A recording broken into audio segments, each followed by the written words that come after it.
Bonjour à tous, j'espère que vous allez bien. Vous savez, c'est la séquence Nos artistes ont du talent. J'ai la chance de faire un métier formidable, je suis marchand de couleurs. Et dans le magasin, je vois passer des créateurs, des artistes qui ont des belles choses à partager, des choses qui me plaisent beaucoup, qui me surprennent. Et j'essaye de les attraper, je les attrape pas tous, mais là j'ai réussi. J'ai attrapé Pascal Loquet. Bonjour Pascal. Bonjour Fred. Bon, merci de ta présence et merci de ton partage. On a eu l'occasion à plusieurs reprises de se voir dans le magasin. Et puis, le premier fil qu'on a tiré, c'était le pouring. Voilà, tout à fait, oui. Alors, raconte-nous.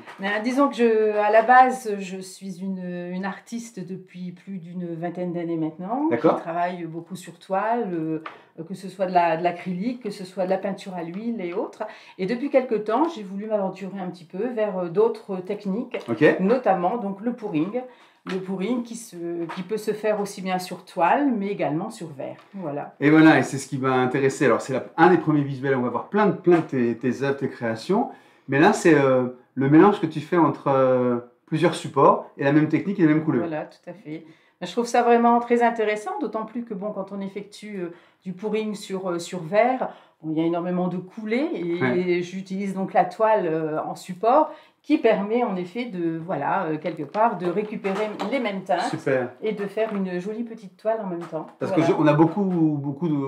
On se dit souvent, le pouring, qu'est-ce qu'on peut jeter en fait avec le pouring? Parce que l'idée du pouring, c'est des couleurs. Absolument. On laisse la liberté, les couleurs s'écouler naturellement.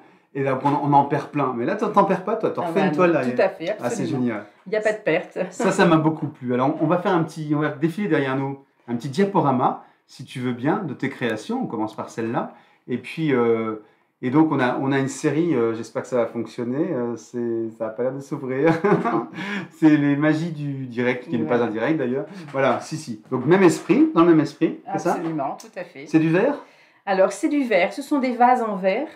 Tout simplement, que je recouvre, que je retourne, que je mets à l'envers, et que je recouvre de pouring, tout simplement, de peinture.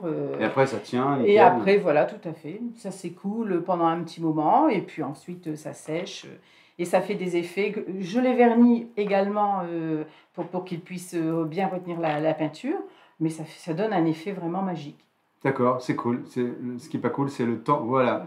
Il y a plusieurs exemples. Moi, j'aime bien l'harmonie, enfin la cohérence qu'il y a entre les deux. C'est assez chouette d'avoir le tableau qui répond à la chose, au vase.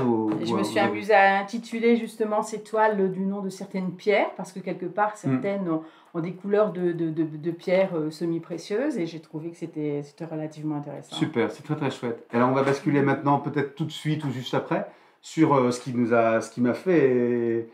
m'a fait dire « Ah, il faut qu'on montre ça, parce que l'idée est vraiment intéressante ». C'est que tu travailles, on va arriver bientôt. On est à la fin de la série sur les vases. C'est que tu travailles sur des plateaux. Absolument. Alors là, il s'agit d'une autre technique, de la résine, en l'occurrence. Oui. Alors j'ai trouvé ça génial parce que ça donne un effet transparence qui est quand même vraiment magique. Alors j'ai voulu faire ça sur des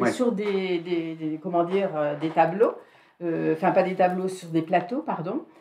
Parce que j'ai trouvé que souvent, moi je suis très déco, et souvent lorsqu'on présente un petit café ou autre, le plateau est banal, le décorer et lui donner toute cette transparence et cet effet magique.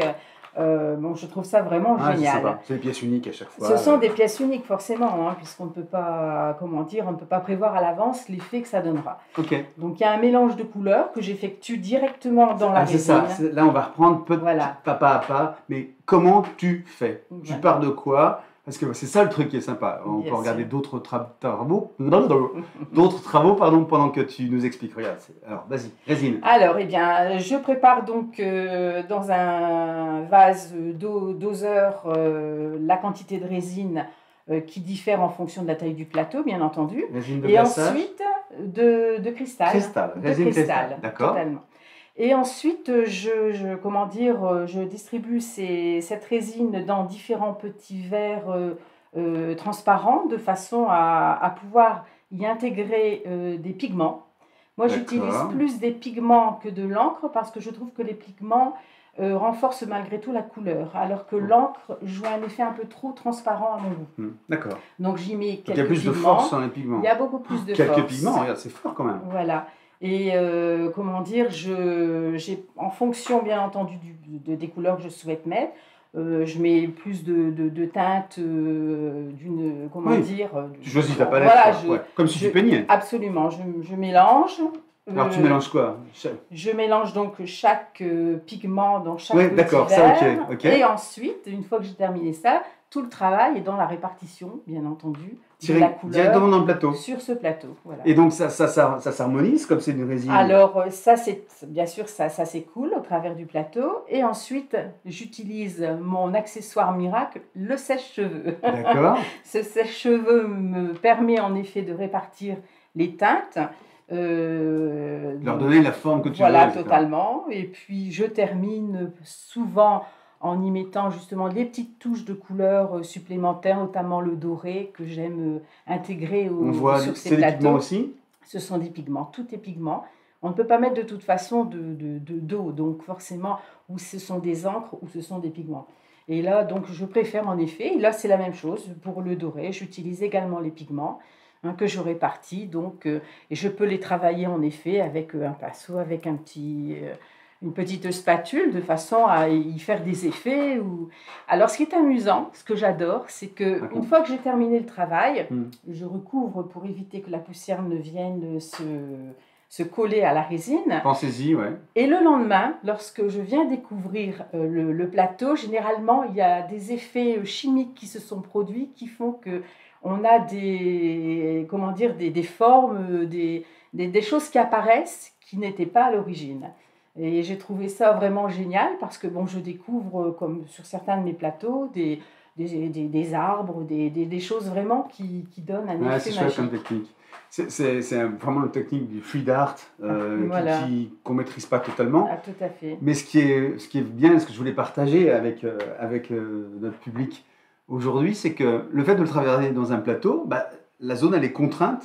Donc c'est vachement bien, tu as ton univers qui est bien limité. Ça dégouline pas de partout. Absolument. C'est de la résine et pas simplement du bourring avec de l'acrylique. Tout à fait, bien sûr. Et donc et puis ça donne un côté un peu noble, enfin fini quoi. Absolument. Mais disons qu'un plateau qui est terminé comme ça avec de la résine, moi je trouve que c'est très classe, c'est très joli, ça va dans n'importe quel intérieur, c'est magique. N'importe quel intérieur. Totalement. Non mais totalement. Non mais c'est pas. Je trouve ça chouette parce que ça. Alors tu vois à l'inverse, ça a un côté très artistique. Aussi. C'est classouille déco, mais il y a un truc vraiment perso, c'est très chouette. Et puis ce qui est bien, c'est que chaque plateau est unique. Et ça, je trouve que c'est quand même quelque chose d'important. Très bien, c'est super. Alors, on ne met pas une cafetière brûlante dessus, bien sûr, mais des tasses à café, des machins, ça, il n'y a pas de souci, bien sûr. Bon, c'est génial. Je suis très content de cette découverte, très content d'avoir réussi. Oh, je n'ai pas eu beaucoup de mal, mais de t'avoir convaincu de tourner ce petit clip. Vous trouvez les coordonnées de Pascal à la fin de la vidéo.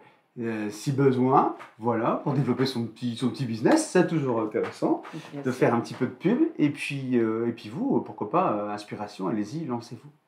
Voilà, merci à toi. Merci encore Pascal, c'était chouette. Merci beaucoup. Merci à toi. À bientôt, salut. Au revoir.